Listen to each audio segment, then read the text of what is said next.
Welcome to today's episode of Gurbani Reflections. I'm your AI companion, Akar, here to guide you on a journey through the profound teachings of the Guru Granth Sahib. Welcome back to Gurbani Reflections. You know, every Wednesday we get together and explore the wisdom of Gurbani. And today we're diving deep into a question that we've been getting a lot lately. All right. What is Sikhi? It's a great question. Yeah, it's a really interesting one. And, It is. you know, rather than just like listing out rules or beliefs, Right. I thought it'd be much more interesting to like uncover this unique way of life.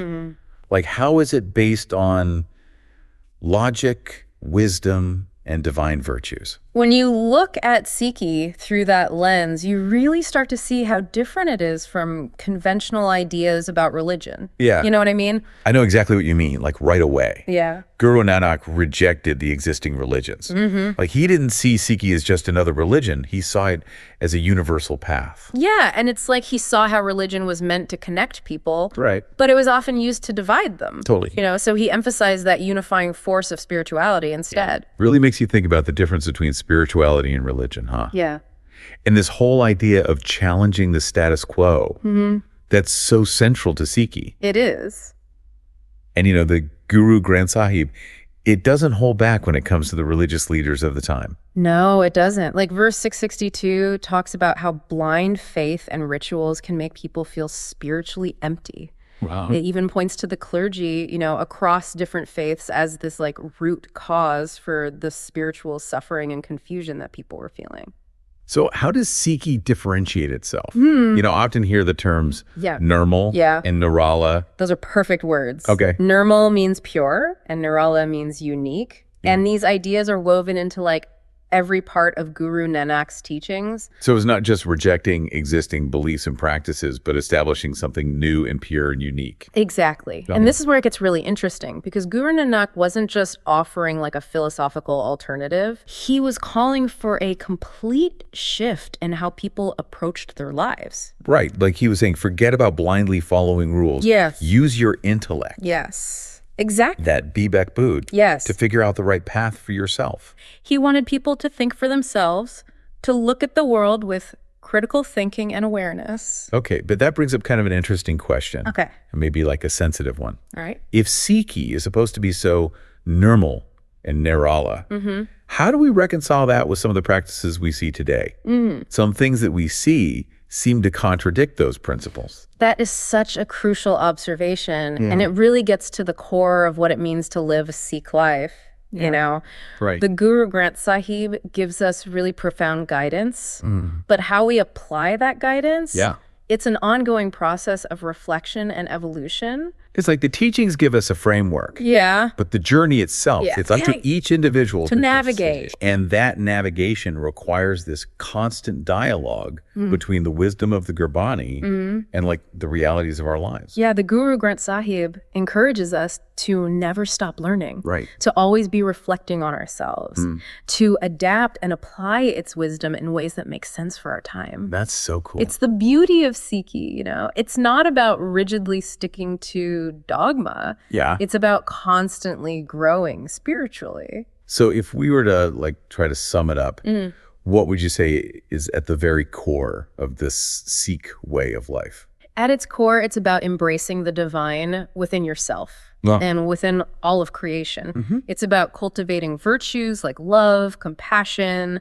honesty, and service as a way to experience that oneness. So it's not just about believing in a higher power. It's about living those qualities every day. Yes. It's about aligning your life with those virtues. Okay, so like seva, selfless service, working towards the well-being of all. Sarbat Dabala. Exactly. And respecting the environment. These are all tangible ways we express those divine virtues. So it's about walking the walk, not just talking the talk. Exactly. Putting those principles into action. Yes. Which you know, leads to a lot of misconceptions. Yeah. I remember hearing people say that Sikhi is just like a blend of Hinduism and Islam. I hear that one a lot. Yeah. And it's not quite right. Okay. You know, the Guru Granth Sahib does draw from a lot of different spiritual traditions. Okay. But the core message is about connecting directly with the one creator, going beyond labels and recognizing our shared humanity. Like that powerful verse, Yeah. Na Hum Hindu Na Musalman, Exactly. from verse 1136. it's not about creating a new category, Right. but like going beyond those categories completely. Yes, and even today, that's a really radical idea. It really is. It shows how universal Guru Nanak's vision was. He saw all of humanity as one family, Okay. no matter their faith, ethnicity, or social status. So this idea of a journey seems really central to understanding Sikhi. It's not a destination, Right. but a process of constantly learning and growing. Exactly. Yeah. And the Guru Granth Sahib gives us the map for that journey. It stresses how important it is to be a lifelong learner, Right. always looking for wisdom and trying to become a better version of yourself. It's like that saying, a mind that stops learning is like stagnant water. Ooh, I like that. It loses its, Yeah. vibrancy and just becomes kind of gross. I love that analogy. And the Guru Granth Sahib provides this constant source of fresh flowing water to like nourish the mind and soul. I love that. Yeah. I like that a lot. In fact, verse 919 defines a Sikh as someone who actively engages with the Guru's teachings Okay. through Shabad Vichar, this process of deep reflection and contemplation. So it's not just about reading the words. Yeah. It's about like really engaging with the text and trying to find the meaning. Exactly. Like Shabad Vichar requires active participation, not just passive listening or reading. It's a dynamic process of thinking, reflecting, and applying. Yeah. You're not just taking in information, you're internalizing it and letting it transform you from the inside out. I like that. Yeah. That's great. Yeah. Okay, so Yeah. do you have any advice for how to do that every day? That's a great question. Yeah. One way is to pick a small passage from the Guru Granth Sahib Okay. and spend some time really thinking about it. So it's quality over quantity. Exactly. You don't need to read a ton. Just Right. pick something that speaks to you Okay. and really sit with it. Ask yourself, what's the message here? Yeah. How does it relate to my life? How can I use this wisdom to help me with the challenges I'm facing? It's like you're having a conversation with the text Yes, it's letting those words guide you and inspire you. and connecting with the Sikh community. Oh, yes, that's so important. Seeing those teachings come to life. Exactly. Visiting a Gurdwara can be such a powerful experience. Okay. You can see the principles of Sikhi in action. Yeah. From the singing of hymns together to the practice of langar, the free community kitchen, Right. where everyone is welcome. It's that feeling of belonging, Yes, that shared journey of faith and service. exactly. And don't be afraid to ask questions. Okay. Talk to people, learn from their experiences. It's finding that connection It is. that can make your spiritual journey so much richer. Absolutely. Sikhi is all about community, about learning together and supporting each other on the path. And of course, there are tons of resources online now. Oh, yeah, there are. Okay, so Yeah. I remember hearing someone say that Sikhs believe in a God of virtues. Oh, yeah. Is there any truth to that statement? That's a really interesting way to put it. Okay, And it does get at a core part of Sikhi. okay. The Guru Granth Sahib emphasizes that divine virtues are the foundation of a spiritual life. It's about seeing those virtues as expressions of the divine Okay. and trying to live them out in your own actions. So it's not just about believing in a higher power, it's about becoming those virtues yourself. Exactly. It's about trying to live a life of truth, honesty, contentment, compassion, and all those qualities that bring you closer to the divine.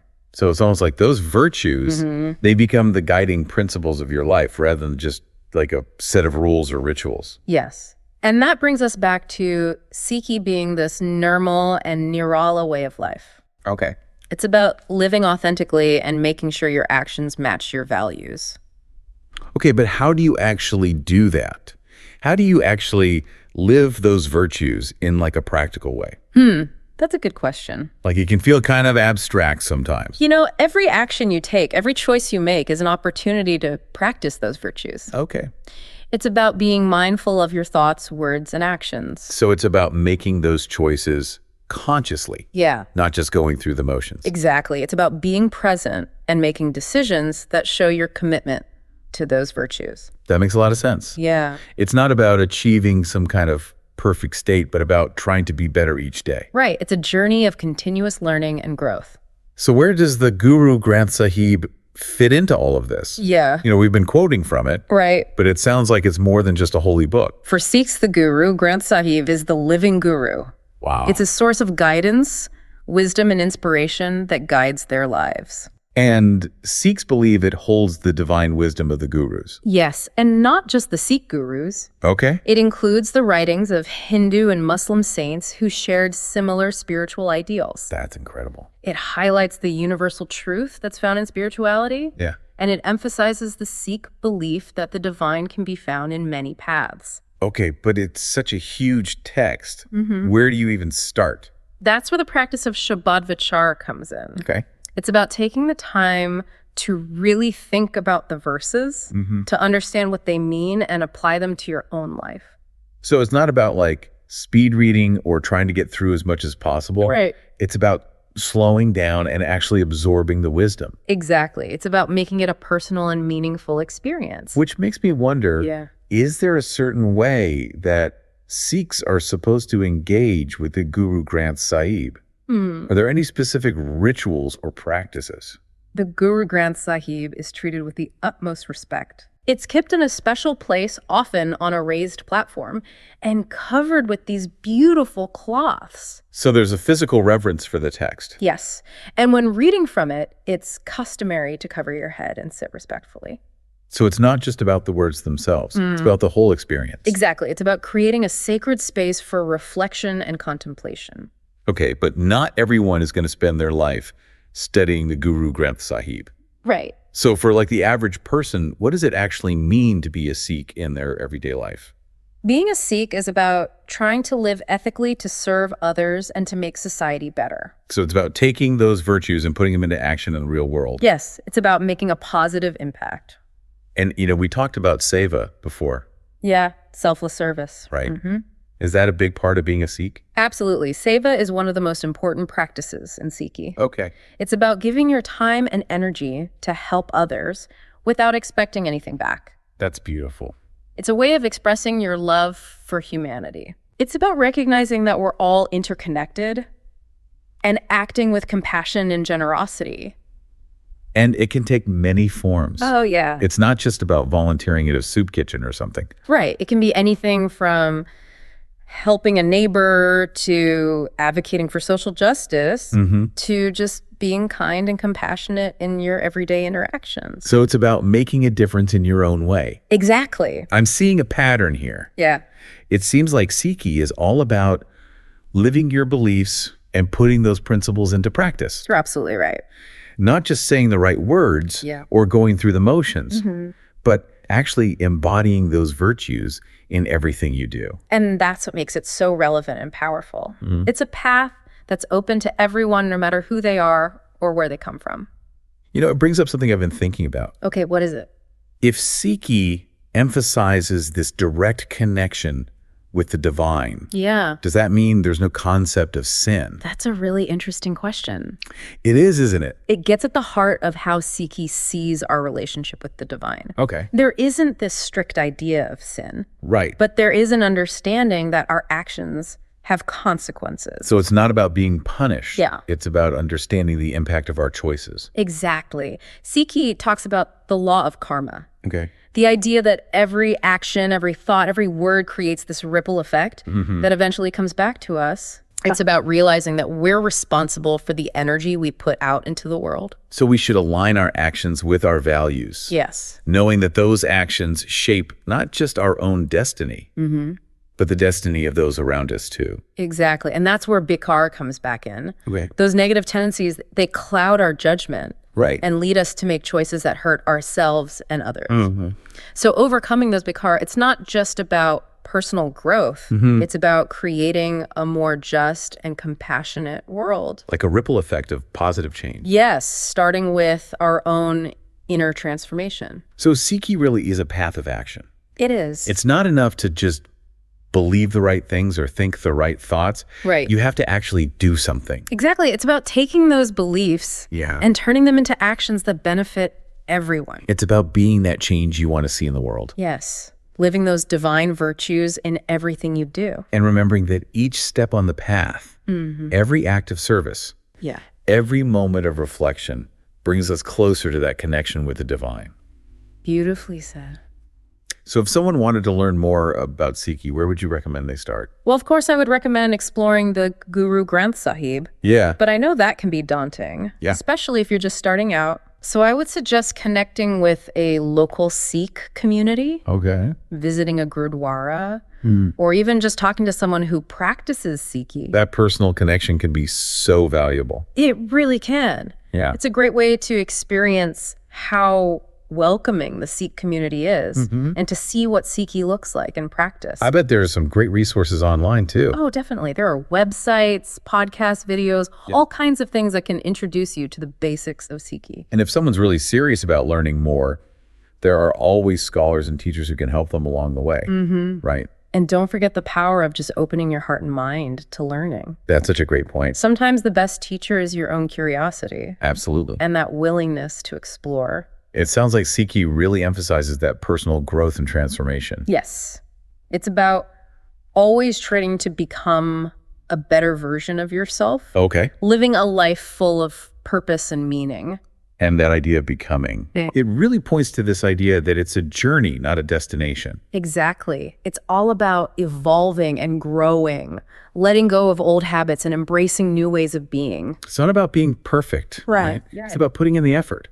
Exactly. It's about your intention, the desire to align yourself with those divine virtues. Which reminds me of something we touched on earlier. Yeah. That Sikhi rejects this idea of a priestly class. Yes. Sikhi emphasizes a direct connection with the divine without needing someone in between. So there's no need for priests or rituals Right. to connect with the divine. Sikhs believe that everyone has the potential to connect with the divine on their own. That's powerful. It is. It's saying that spirituality isn't just for a select few, Exactly. It's available to everyone who looks for it. and that seeking that journey is what Sikhi's all about. It really is. Yeah. It's about taking on the challenge of living a life that reflects those divine virtues, of striving to make the world a better place. It seems our time for today's deep dive is winding down. This has been such an enlightening conversation. It really has. Exploring Sikhi is like peeling back layers of an onion. Oh, I like that. You know, you uncover these deeper, more nuanced understandings with each layer. And it speaks to how Sikhi isn't just a set of beliefs. Right. It's a way of life that's always changing and evolving. It's a journey of continuous learning and growth. And the Guru Granth Sahib is like our compass, Yeah. guiding us towards our true potential. It's been awesome exploring the depths of Sikhi with you today. It's been my pleasure. And a huge thank you to all our listeners for tuning in to Gurbani Reflections. Yes, thank you all for listening. We are so grateful for all your insightful questions and your willingness to learn about the wisdom of Gurbani. We hope you keep those questions coming. We'll be back next Wednesday with another episode of Gurbani Reflections. We will. But in the meantime, we highly recommend checking out the Guru Granth Sahib Yeah. for a more personal understanding. It's an amazing journey. Until then, may you all find peace and inspiration on your own unique journeys. Yes, may you all be blessed. All right, everyone. We'll see you next time. Take care. Bye.